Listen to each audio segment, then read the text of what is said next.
Bien sûr que je ne vous ai pas oublié et bien sûr qu'on va parler des quarts de finale.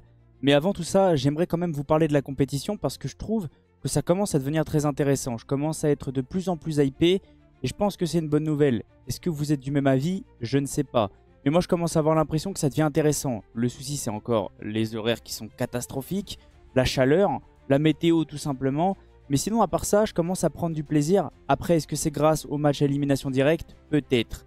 Mais en tout cas, moi ça commence à me faire plaisir. Salut à tous les frérots, j'espère que vous allez bien et que tout se passe pour le mieux de votre côté. On se retrouve aujourd'hui pour une nouvelle vidéo. Je vais faire le point sur les huitièmes de finale et à la fin de la vidéo, je vous donnerai mes pronostics pour les quarts de finale. Mais avant que la vidéo commence, merci à tous ceux qui vont liker, commenter, partager et s'abonner. C'est grâce à vous que j'en suis là. Ça, je vous l'ai déjà dit, mais moi cette compétition commence clairement à me hyper. Je prends de plus en plus de plaisir, c'est peut-être parce que ça commence à devenir intéressant avec les matchs à élimination directe. Pour tous les anciens, vous savez comment je procède, mais pour tous les nouveaux, je vais vous expliquer comment je vais procéder pendant cette vidéo. Ça va être très simple. Au début, on ira faire un point sur les huitièmes de finale, faire une petite comparaison avec mes pronostics. Il y a eu quelques petites surprises, il y a eu des matchs très intéressants à suivre. Et à la fin de la vidéo, bien sûr, comme à chaque fois, une fois qu'on aura fait le point, je vous donnerai mes pronostics pour les quarts de finale parce que je sais, c'est ce que vous attendez le plus pendant mes vidéos pronos. On va faire une petite comparaison avec chaque match. Moi, de mon côté, j'avais pronostiqué une victoire de Botafogo. Sincèrement, c'était un match plutôt serré. Je m'y attendais pas. J'avais l'impression que Botafogo avait une équipe pour pouvoir éliminer Palmeiras. Mais non, Palmeiras a réussi à s'imposer 1-0. Ensuite, j'avais pronostiqué une victoire de Chelsea 2-1. C'était pas loin. Parce que sincèrement, c'est Benfica qui a littéralement craqué en prolongation. Le match s'est fini en 1 but partout. Moi, j'avais pronostiqué une victoire sec de Chelsea 2-1. Ensuite, Benfica, après un carton rouge. Ce carton rouge a fait clairement mal aux Portugais. Et ensuite, Chelsea en a clairement profité. C'était la pagaille dans la défense de Benfica. Ils se sont imposés 4-1. Ce match-là, je ne suis pas passé très loin. J'avais pronostiqué une victoire du PSG 4-1. Je voyais un but de Messi, un petit but sur coup franc ou autre. J'y étais presque. Mais sincèrement, je suis très content. Je suis même plus content que s'il y avait eu 4-1 pour le Paris Saint-Germain parce qu'on fait une nouvelle fois un clean sheet et ça va nous mettre en confiance pour les prochaines échéances parce que là on va affronter un gros. Sur ce match-là, j'avais pronostiqué 3-2 pour le Bayern. On n'est pas passé très loin. Le Bayern a marqué à la fin. Il y a eu 4-2. Sincèrement, c'est une équipe qui est clairement prenable. Alors oui, j'ai peur parce que ça reste une très grosse équipe, mais c'est une équipe qui est prenable. Mais bien sûr, ça va être un très gros match. Il y a eu 4-2 pour le Bayern. Très belle équipe de Flamengo. Il faut quand même en parler de cette équipe brésilienne qui tourne très bien, qui a réussi à battre Chelsea et qui était pas loin de faire un exploit face au Bayern. Ce match-là, je m'y attendais. Alors je crois que j'ai pronostiqué 3-1 pour Fluminense. Sincèrement, je m'y attendais. Pourquoi? Parce que j'ai pas arrêté de vous le dire. L'Inter de Milan a fait une fin de saison catastrophique. Ils ont tout perdu alors qu'ils auraient pu tout gagner. Et en plus, prendre 5-0 en finale de Ligue des Champions face au Paris Saint-Germain, je pense que ça leur a fait très mal à la tête. Ils ont complètement chaviré, naufrage total. Et cette équipe, je crois même que...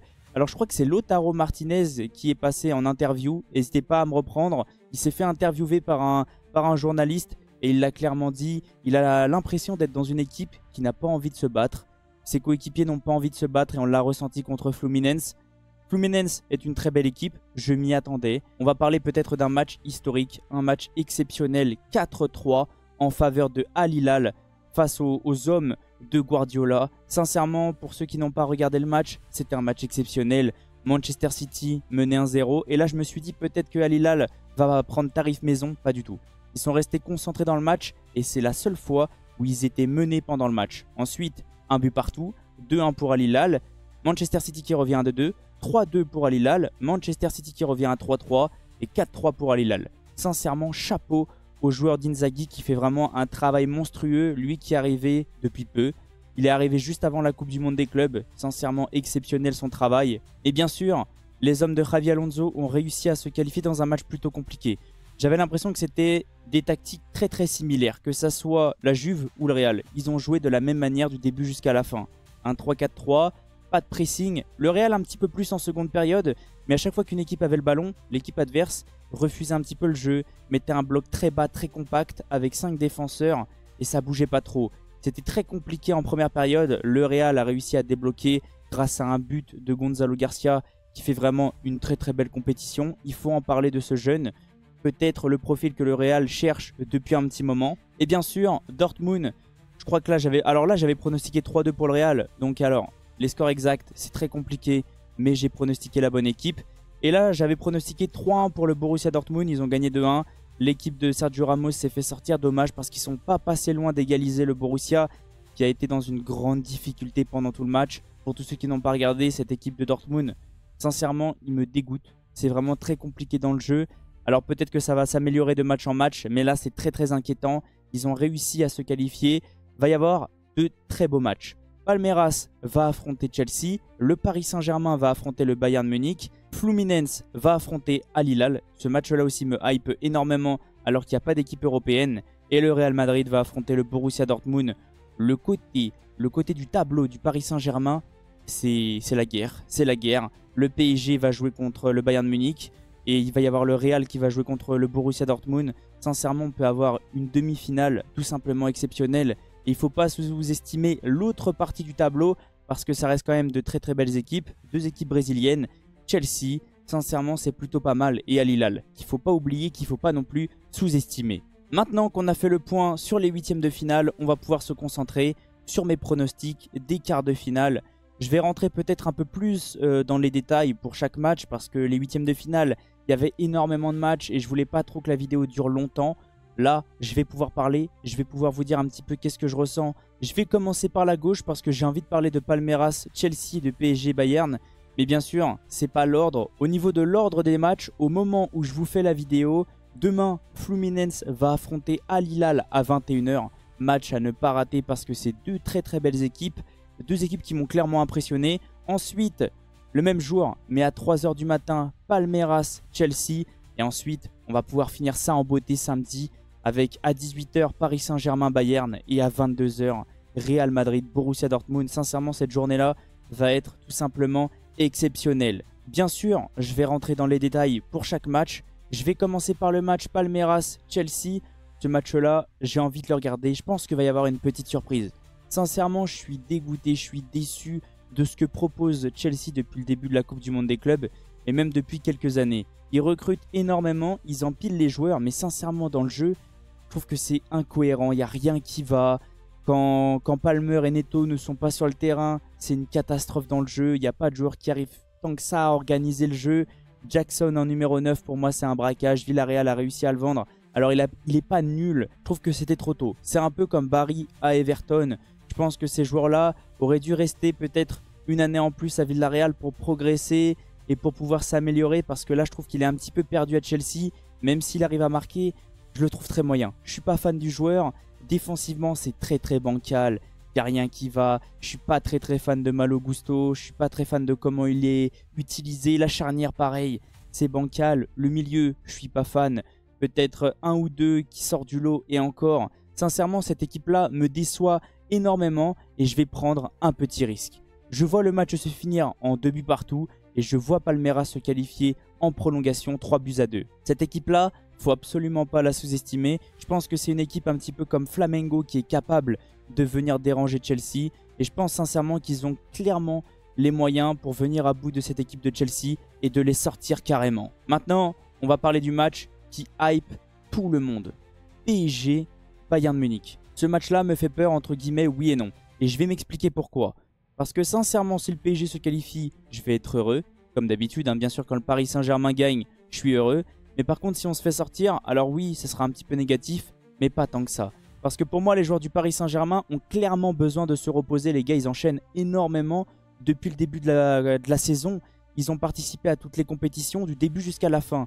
La Ligue 1 à fond, on l'a gagné. La Coupe de France à fond, on l'a gagné contre Reims. La Ligue des Champions à fond, on l'a gagné contre l'Inter. Et là, on est encore en quart de finale en Coupe du Monde des clubs.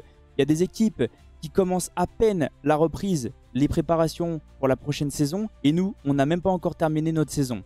Sincèrement, ça devient très compliqué. Les joueurs sont à bout. On va peut-être tenir une mi-temps. Je pense que selon moi, si on doit se qualifier, si on peut se qualifier, il faut faire une grosse première mi-temps parce qu'en seconde période, je vois nos joueurs, à chaque fois, ils sont épuisés, ils sont carbonisés. Alors bien sûr, je suis pour le Paris Saint-Germain, donc je vois le PSG s'imposer. Mais ça risque d'être quand même très compliqué parce qu'en face, il y a quand même un gros effectif. Sur le banc, c'est costaud. Par contre, il faut quand même prendre en compte qu'il n'y aura ni Coman qui s'est blessé et ni Leroy Sané qui lui est en partance. Je crois que son contrat est terminé. Donc voilà. Je pense que le PSG va s'imposer 2-1 dans un match très compliqué. Maintenant, on va parler du match Fluminense à Hilal. Et là, c'est deux équipes surprises, mais deux équipes qui ont sorti de très très belles prestations. Fluminense face à l'Inter, et sincèrement, ils les ont écœurés du début jusqu'à la fin. Très bon gardien, équipe très solide. Et à Hilal, les gars, faut en parler du match face à Manchester City. Alors peut-être qu'il y en a qui ne l'ont pas regardé. Moi, je l'ai vécu en direct. Sincèrement, c'était exceptionnel. Ça faisait très longtemps que j'avais pas ressenti ce genre de sensation-là quand on est neutre. Là, ce match-là a été tout simplement exceptionnel parce que je pensais qu'Al Hilal allait craquer. Je pensais qu'Al Hilal allait pas réussir à s'imposer face à Manchester City et allait carrément prendre 4-2. Et bah pas du tout. Ils m'ont fermé ma bouche. Il y a de très très bons joueurs dans cette équipe. Bounou qui sort un match exceptionnel, 10 arrêts si je dis pas de bêtises. Ensuite Koulibaly, les gars, ce gars est un monstre défensivement. Il est beaucoup trop fort. Savic, waouh, je crois que c'est le métronome de cette équipe. Il organise, très serein, très très bon ballon au pied. Et Malcolm qui sort un match exceptionnel. En seconde période, j'avais l'impression que c'était Neymar. Félicitations à Al Hilal pour la performance qu'ils ont fait. Par contre, je vois quand même Al Hilal s'imposer. C'est une équipe qui est capable de faire mal à Fluminense. C'est peut-être une équipe que Fluminense sous-estime parce que c'est pas une équipe européenne. J'ai l'impression que les équipes brésiliennes ont envie de sortir toutes les équipes européennes. Compréhensible, hein, c'est comme ça. Mais ouais, là, cette fois-ci, je vois Al Hilal réussir à s'imposer 3-1. Dans un match plutôt compliqué, je pense que ça va faire un partout et que Al Hilal va réussir à prendre l'avantage dans les derniers instants. Et maintenant, bien sûr, on va se concentrer sur le match Real Madrid-Borussia Dortmund. Deux équipes qui ont du mal à marquer depuis le début de la compétition, mais deux équipes qui à chaque fois, à la fin, arrivent à trouver un petit peu le chemin des filets. C'est des équipes qui ont du mal à commencer en première période, qui ne marquent pas énormément, mais qui ensuite, une fois qu'ils ont réussi à marquer, arrivent à dérouler. Je pense que ça va être un match plutôt serré. Ça représente un petit peu ce que je vous ai dit. Pendant le match, un but partout, match très compliqué, match très fermé. Et je vois le Real réussir à s'imposer dans les derniers instants avec 2 buts coup sur coup qui vont faire très mal à la tête du Borussia Dortmund. On va avoir le droit au duel des frères Bellingham, Jude du côté du Real et Job du côté du Borussia Dortmund. Sincèrement, ce match-là me hype quand même pour ce duel entre frères. Et bien sûr, avec les pronostics que je vous propose, on aura le droit à un Palmeiras Al Hilal et à un Real Madrid Paris Saint-Germain. Alors oui, il y en a qui n'ont pas envie d'avoir ce duel-là, mais moi si. Sincèrement, pour moi, c'est l'année des vengeances. On s'est vengé contre l'Atlético. On s'est vengé contre Arsenal. On s'est vengé, alors j'ai pas envie de parler de Messi, mais c'est tout comme. On peut se venger du Bayern. On peut se venger du Real. Sincèrement, cette année-là est tout simplement exceptionnelle. Par contre, comme je vous ai dit, si on venait à se faire sortir, c'est pas la catastrophe. Les joueurs vont pouvoir se reposer. On a remporté ce qu'on attendait depuis des années, tant d'années, comme on n'arrête pas de dire. La Ligue des Champions est à Paris. Donc moi, sincèrement, même si on venait à perdre, je serais pas énervé. Je vous le dis direct, je dirais tout simplement pendant mon débrief que les joueurs ont besoin de repos et que les joueurs ont sorti une saison tout simplement exceptionnelle. En tout cas, n'hésitez pas à me dire qu'est-ce que vous avez ressenti de la vidéo. Je viendrai vous répondre avec grand plaisir. N'hésitez pas à me donner vos pronostics dans les commentaires, pareil. Je viendrai vous répondre avec grand plaisir. Dites-moi qu'est-ce que vous ressentez de ces quarts de finale, de la compétition aussi en général. Moi, de mon côté, je suis hype. Je commence à vraiment attendre ces matchs de pied ferme. PSG, Bayern, Real, Dortmund. Deux gros matchs, deux matchs qui m'intéressent. Pareil pour Palmeiras, Chelsea et pour Fluminense, Al Hilal. Oui, il y a encore un match à 3 h et ça c'est compliqué. Mais bien sûr, je ne vais pas le rater.